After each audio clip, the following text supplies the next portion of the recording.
Pinoy Redditors, what is the scariest or creepiest thing you have ever experienced? Back in 2017, I was renting a small bed space in Manila, tucked inside an old Luban, narrow alley near a school.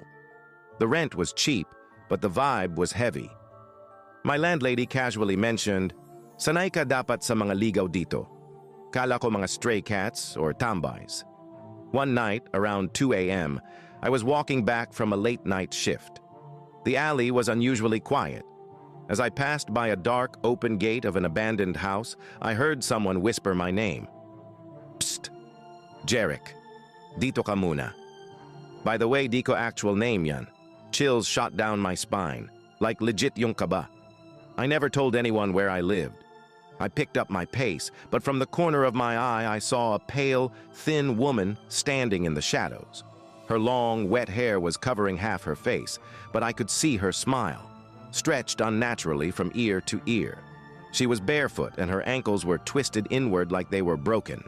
I hurried to my apartment, heart pounding. As I was unlocking the door, I felt a cold breath on my nape. "Batang bilis mo? Nandito lang naman tayo." My knees almost buckled. I slammed the door shut, locked everything, and didn't sleep that night. Ang lamig sa pakiramdam, tapos parang panic na ako medyo. The next morning, my landlady asked, "Sino yung kasama mong babae kagabi?" Nakita siya ng kapitbahay, sabi, "Hinatid ka daw mula sa looban. Mabait yan pero wag mo siyang dididmahin next time. Matampuhin." I moved out by the end of the week. Di ko na kinaya. Fast forward 2021, mga pandemic times pero medyo okay na rin. Nakita ko si tita landlady sa store may binili. Nilapitan ko tapos kinausap. Habang nag-catch up kami sa isa't isa, tinanong ko siya tungkol dun sa babae kung naaalala niya pa. She said yes. I asked her if she was still there. Gulat na lang ako, bigla niya sabi na may nabaliw daw dun sa very same room na nirentahan ko. Lalaki mid-30, muntik nang basagin ulo niya sa pader.